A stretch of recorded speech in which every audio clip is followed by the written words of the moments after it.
Hi everyone, and welcome to the second video of my two-part series where I discuss the life and the passing of my beautiful daughter Lumi. In this second video I will go back to that night that she passed away and then tell you everything that happened afterwards and what I have done to myself as well.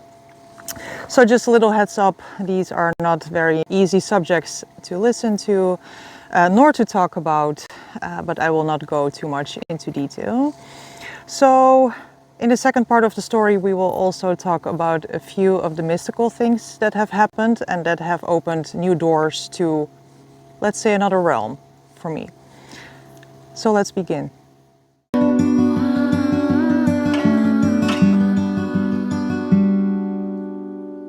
I will take you back to the night that my daughter passed away. If you haven't seen the first video, then go check that out because it provides a lot of context for the reason why I am doing this now. It is to honor my daughter and also to tell you about the beautiful and the mystical things that have happened afterwards to help other people to see the beauty that life can bring us.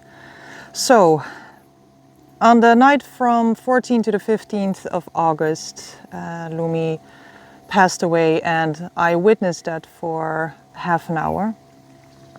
As you can imagine, it was the hardest thing that I have ever gone through in my life and hopefully will ever go through. Because this was a lot of pain for just one lifetime. So when Lumi took her very, very last breath, I laid her down on my pillow and I had this blanket for her with a little rainbow on it. So I put the blanket over up until her chest and I closed her eyes and I took her little teddy bear that she loved and I put it in between her arms so that she got to hold it. And I put her dress ready, her beautiful dress that I wanted her to be buried in, with a little necklace of a daisy that she loved to wear. So my child was laying there on my bed beautifully with the little things that I put for her, and she still looked like her very beautiful self. So I wasn't scared of that at all. She was still my child. And then for about an hour or so, I was going back and forth to her, but also preparing everything that I had to prepare because I wanted to be with my child up in heaven. So I took everything out, what I had prepared, like the letters and all the necessary information, and I was going to my child as well, asking if she was okay. I kept kissing her face and somehow I just kept asking her if she was okay. Are you okay? Are you okay? And then I would lift her hand and it would just drop, you know, like it would just drop flat on the bed. And of course I understood that she had passed, but somehow it's your mother instinct that just wants your child to be okay. So I think I kissed her about 100 times more. And then I started to prepare, and it was time to say goodbye to my child for the very last time. And then I went to do what I had to do to die. So somehow I was still in clear mind because I had planned this in advance, because I didn't want to live my life without my child. She was all I had, so there was no point for me in life anymore. You know, you have to do horrendous things if you want to go to heaven. So it was a very hard, brutal, very brutal process. And after many hours of this process, I was in and out of consciousness. Then suddenly I heard the doorbell. And it kept ringing, and then at some point my dear neighbor, who is also my friend, would enter the house and I heard him calling my name. And that's the moment that I was found, and he was just right on time, because if he was 10 to 15 minutes later, I wouldn't be here talking to you. And this happened in my first near-death experience as well. It was again another 10 to 15 minutes that I would have passed. So I had two near-death experiences at the age of 34 that I just barely survived, and then somehow I already understood that God had other plans for me. It was literally not my time to go yet. And the interesting thing is that my neighbor, who heard from my family and friends in Holland that, hey, we cannot reach Annie, can you go check up on her? His feeling and his idea was that Lumi probably had passed away and that I needed some time to grieve her. So he wanted to give me space. And as he explains it, is that there was a sudden urge or a pull to go to my house and not wait any longer. So it was almost like some kind of miracle that he got this overwhelming sense of urgency to go up there. And as I said, he was just on time. So the ambulance came, I was transported to the hospital, and I needed to have surgery for what I have done to myself. As you can imagine, the horrific scene that my neighbor encountered, it's something that he will probably never forget for the rest of his life, and I will forever be sorry that he had to see this. And because he is so kind as he is, he told me over and over again that he rather found me alive than that it was too late already. So that, I guess, is the biggest comfort, but it's horrible what he had to witness there. So my sister, my friends, my mother, they all came flying out to Finland immediately because there was a lot of things they had to do. On top of everything, and also my surgery, and that I survived, and trust me, I didn't want to live. I really didn't want to be alive. I was mortified and horrified that I was still alive. It didn't make any sense to me because I did everything that I could. And because of that, because I did everything, I will have probably damage for the rest of my life that I will have to live with now, with the permanent damage of what I have done. So that is another part of it. From all the people that try to enter heaven themselves, about 8% actually manages to go there. So the other 92% of us still has to live with damage emotionally, physically, internally. Many things can go wrong. But from all those people, I have heard and seen many testimonies. They end up seeing another side of life that they haven't seen before. And that is because you go through the darkest chapter of your whole life. And because of that, in other terms, they sometimes call this the dark night of the soul, because you just lose everything and you lost hope and you lost your whole identity. Everything that you thought you are, everything that you thought you would be.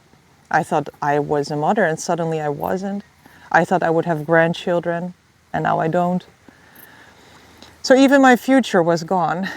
And once you are in this very, very dark space, and I sometimes say it's like a water well and you fall in it and you have to keep swimming or you drown. And I was drowning, and I know many, many people with me were drowning or are drowning still. And then suddenly there's this little tiny spark of light. And somehow, if you choose it, if you choose this little spark of light, it really saves you. It can really save your life and turn your life around for the better.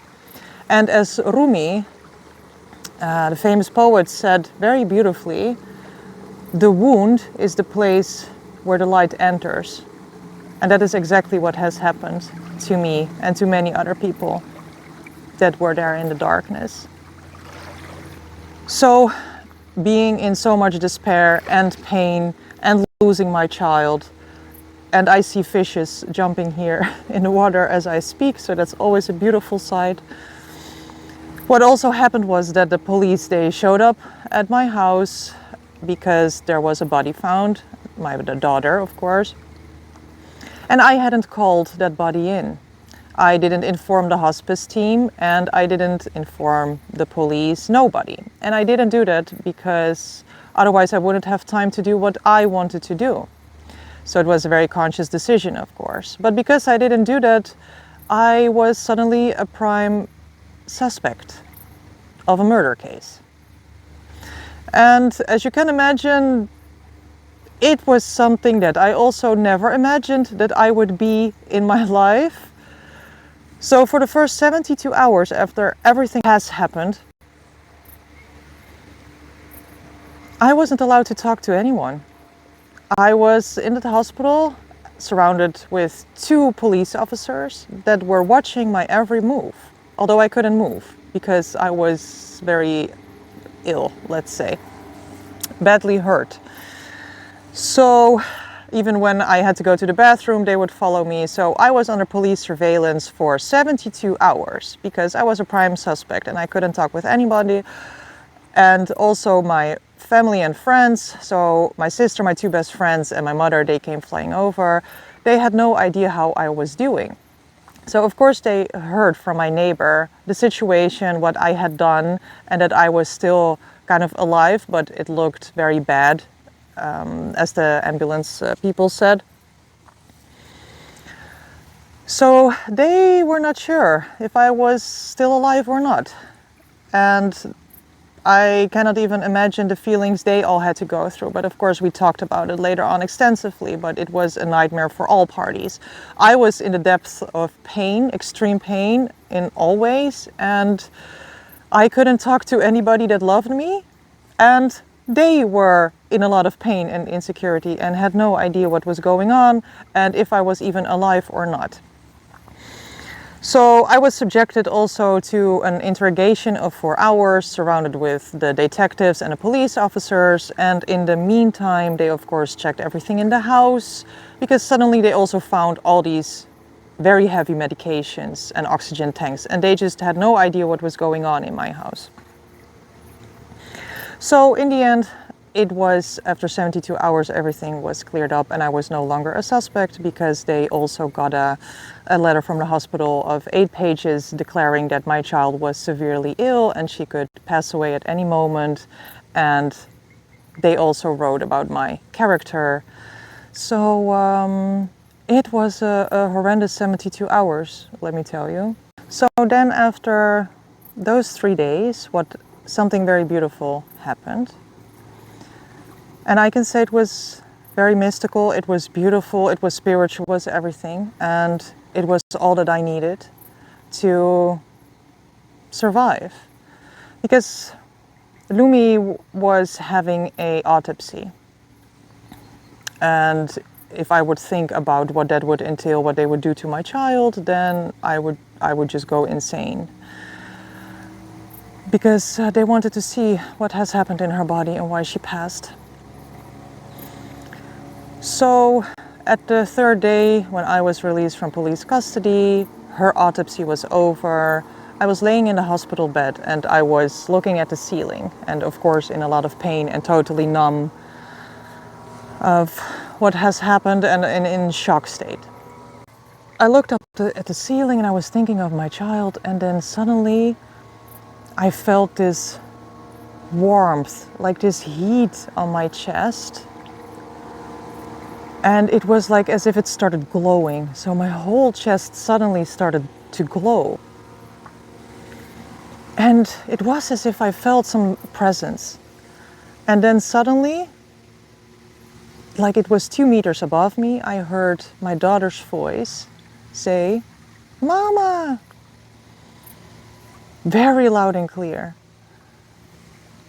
And the way she said it was literally like, "Mama, look how free I am. Mama, look at this marvelous place where I am. Look how beautiful it is." That was literally the sound, and she was marveling up there in heaven of all the beauty that she was seeing.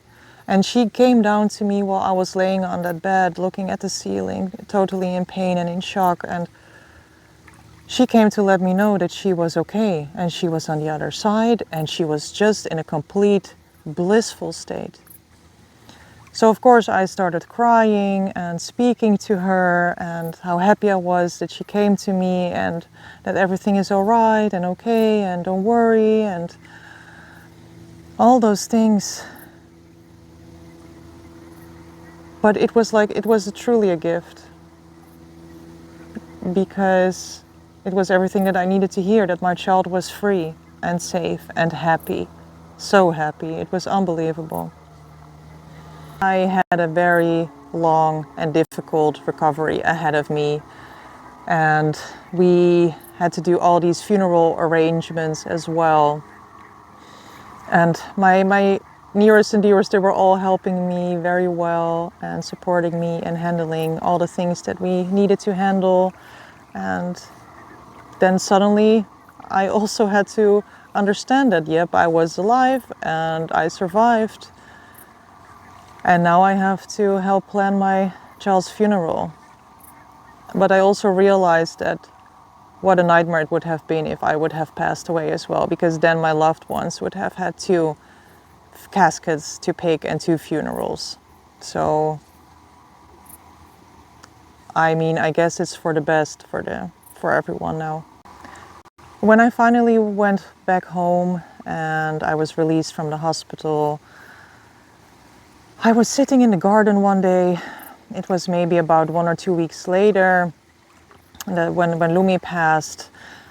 And in Finland they bury the deceased ones after 3 weeks. So it's pretty late, I feel. So there was still some time left. And I was asked if I wanted to see her body again, if I wanted to say my goodbyes. And of course I wanted to see her again. So I was sitting in the garden, and it was a very sunny, nice day. And of course I was in a lot of emotional pain and grieving really badly. And I was thinking of my daughter that I was about to see again, and somehow feeling lucky that I still had another chance to see her. And then suddenly I see this dragonfly coming up to me, and it sat on my leg. This very big, beautiful dragonfly. And before Lumi passed, in the last weeks of her life, we would always go and look at the dragonflies who were sitting in our garden, and they would always fly off, but we would always, you know, look at them, admire them. Maybe she wanted to try to touch them, but they were always too fast. So suddenly this dragonfly comes sitting on my leg, and I thought, okay, that's interesting, but I had a bare leg, so it felt a bit strange. So I tried to shake it off, and it kept sitting on my leg. So I thought, but how can this be? Because usually they always fly away as quickly as you start moving. So I shook again, and it kept sitting, and then I thought, okay, now I will just really shake again. And then it flew and came to sit right next to me. And I thought, okay, now I got it. I felt it suddenly very deeply. Now I understand the message, because there's a message here and you want me to see it. So when I looked it up, what is the meaning of a spiritual meaning of seeing a dragonfly? It told me that a dragonfly comes to you or is sent by a deceased loved one who wants to assure you and let you know that they are at peace and that they are free and that their soul is free.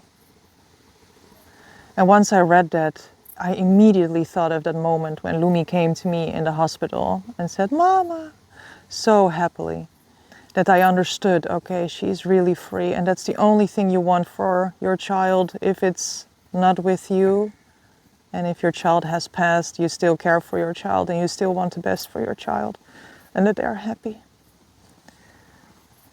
And she was. And that's how she let me know. That's how the dragonfly came to me. One time I was just crying and wailing and crying to God and to my child, "Where are you? I need you. I'm so alone. Why have you left?" 3 dragonflies came, all 3, they came flying up to me together. And one sat on my chest, like literally here on my heart space. And I thought, how in the world is this possible? This never happened to me like this. And And this has been going on ever since, because Lumi understood that the dragonfly, that I would understand the meaning of it, and that I would understand that it was from her, that it was her way of showing that she was still with me and she was still present. And it would come up later again and again and again. The amount of dragonflies and the synchronicities with other people that suddenly also all had dragonflies on them. When speaking to Lumi, they also felt, oh my goodness, something incredible just happened. And that's what I also want to say, is that that realm where the souls are, they talk to you very subtly. So if your loved one has passed and there is maybe a bird or a butterfly or a dragonfly or any other little animal, insect, what reminds you of that person, and suddenly it starts appearing in your life, and you think to yourself, but can it really be true? Can that be them? Is this a sign? Then please, if you have that feeling, that idea, then really know and trust that it's them. Because they will keep trying until you really understand that it's them. They will never give up on you because they love you way too much for that. And once you start understanding that it's them sending you these subtle signs and also other things, once you start to learn it and trust it more and more, it will come to you more and more, because then it gets easier for them to communicate with you. So, yeah, that was the beautiful symbolism of the dragonfly, and after that many incredible things have happened.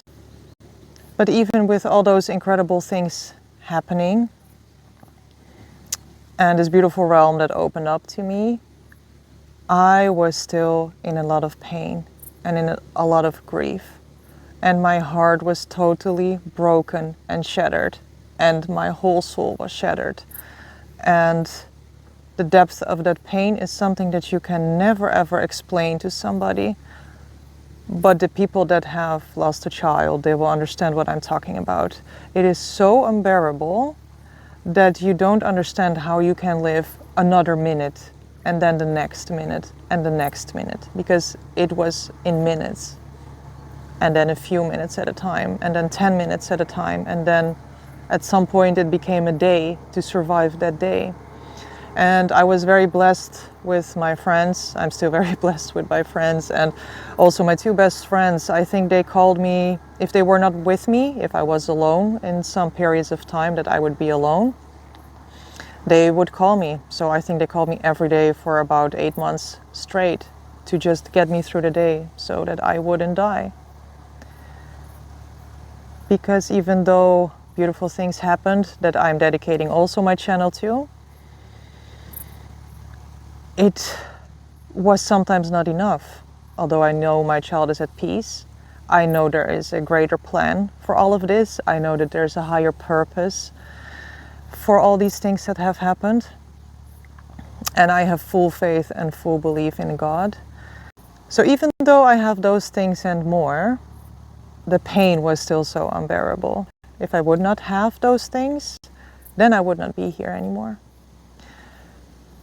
So there is so much more than what we can see. We literally think that, you know, this is all there is, and I'm Annie, and I have this body, I am this body, and that I go to work and all those things. But it's not who you truly are. So once you start to feel and understand that you are a soul in a human body having a human experience, then things start to shift. And sometimes I also think about Isaac Newton and Einstein and Galilei, and they all acknowledged the higher being. They all acknowledged God, that there was greater than all of us, that there is a divine order, that there is a meaning, that there is a meaning to events and to our lives. Every ancient civilization also knew that. So I sometimes feel that it's mostly in the West that people have forgotten where they came from and who they truly are. So it can make a big, big difference. It's a night and day difference. And my healing started once this whole realm opened up to me, that I understood, but she is not lost, and there is still light after everything that has happened. And that is what I just wanted to share, and that there is so much more, especially for the people that have lost their child and are maybe in the depth of everything. And trust me, it's still a process. I'm now 14 months into this process. But as I said, my healing kicked off very quickly once I understood and I saw the bigger picture, and I had my visions and the contact that I have with the other realm. So I just want to make sure that all the other people that are grieving, that they really know that their loved one is more than okay. They're just so extremely happy and blissful, and they are in a much better place than we are, and they can see everything that we do every single day. So they want nothing more for you than to just try to live the life that you can to the fullest and the best that you can, because they love you so much, and that is what they want for you. So this is the end of the two-part series about the day that I lost my daughter and that I almost lost myself. So in the next videos I will speak about other subjects, also about grief, but also about all the beautiful spiritual things that have happened and are still happening, to just give you a little bit of trust and faith and belief that you're not alone and that your loved one is still with you. And to end everything, I just want to insert a little picture of my daughter's resting place, because it's somehow still a beautiful place, and I try to take care of that place with the best that I can, because that's the last little thing that I can do for my daughter. That's the only way that I can really still physically care for her. So yeah, thank you for listening, and I will see you in the next video. God bless.